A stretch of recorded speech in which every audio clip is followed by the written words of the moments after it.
In the previous videos, we've gone through the two fundamental steps of machine learning, writing out a probability model and then fitting it using maximum likelihood estimation, which, as the name suggests, means we have to maximize a function.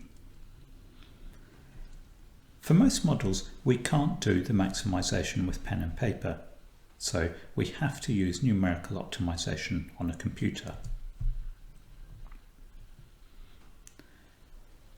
There's one particular numerical algorithm called gradient descent, which is the workhorse of all deep learning.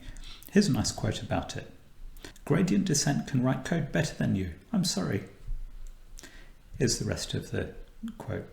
Software 1.0 is code we write. Software 2.0 is code written by the optimization. What he has in mind when he says written by the optimization is parameters for a neural network trained from data. Humans aren't out of the loop though in this brave new world. Software 2.0 still needs humans to decide what to optimize. And this is the likelihood function, which comes from a probability model invented by a human. Now, in this course, we're not going to worry about how the numerical optimizer works.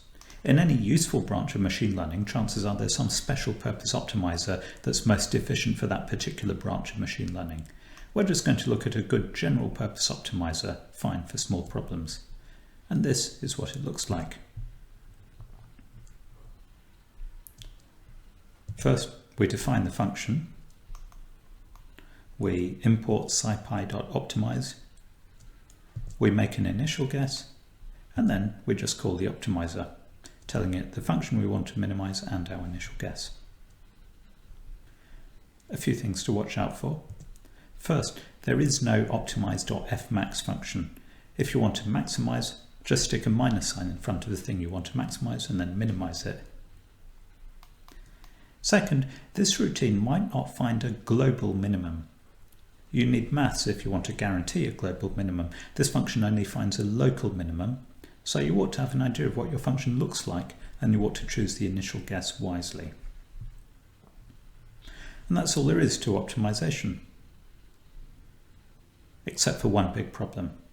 In machine learning, we often want to find an optimum over a constrained domain, for example, over a parameter sigma above or equal to 0, like in this example. Have a quick read through.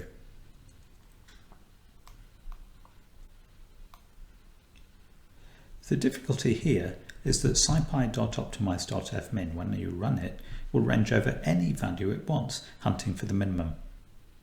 If we did the optimization over sigma, and if it strayed across sigma equals 0, the denominator goes to 0, so the function might blow up with a divide by 0 and we'll have problems. So the best thing to do is to stop scipy from even looking at sigma less than or equal to 0. So how can we do it? Here's a hint. Optimize over some other variable tau, allowed to be any value at all, either positive or negative, and transform it into sigma by setting sigma equals e to the power of tau. Now, we can get to any valid sigma by choosing the right tau, so we're not restricting ourselves by this, and this way we can be sure that scipy will only ever get to look at positive sigma. Here's the code. First, I define my function f. Here I'm defining it as a function of tau, and inside I do the transform to sigma on line 7. Next, I call the optimizer and ask it to maximize f, i.e. to minimize minus f. There's a special bit of Python syntax going on here, by the way, the lambda notation. This is a way in Python to define an anonymous function. I could just as well have defined a new function, negf, like this, and minimized negf directly. But I'm never going to use negf again in my code, and there's no point naming a function that I'm only going to use once, and the lambda notation is how Python lets us define an anonymous function. The other argument to scipy.fmin is the initial value, and here I chose the initial value for tau to be log 2, because I want the initial value for sigma to be 2, and I got to that number just by sketching a graph of the function on the computer. And it came out looking something or other like this, so 2 is a sane starting point. Just one other special bit of Python syntax you might not have come across.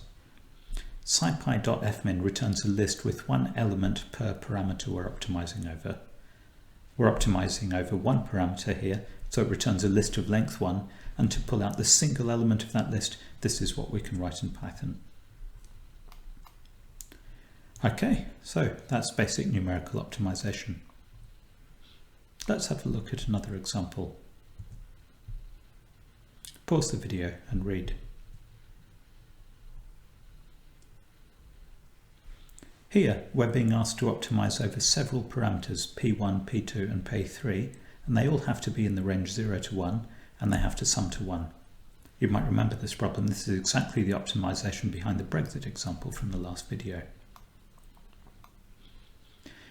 There's a standard transformation we can use for this type of situation. It's widely used in machine learning, and it's called the softmax transform.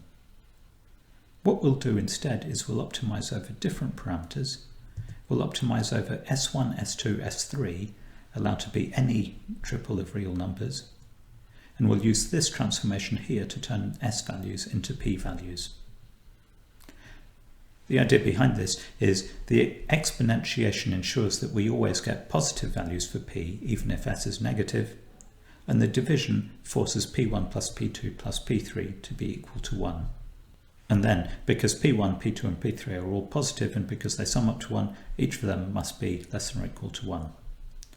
In other words, whatever S we're given, we always end up with P's that are valid for the question.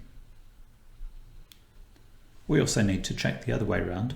We need to check that we're not limiting ourselves by restricting ourselves to P chosen in this way. I'll leave it as an exercise for you to figure out why it is that we can achieve any valid P's by choosing a suitable S. Okay, here's the code. The way scipy works, the function we're minimizing has to be written as a function of a single parameter, and I want multiple parameters S1, S2, S3, so I'll pass them in as a tuple. Here I'm calling it theta, and then I unpack them, and then I apply the softmax transform, and then everything works happily.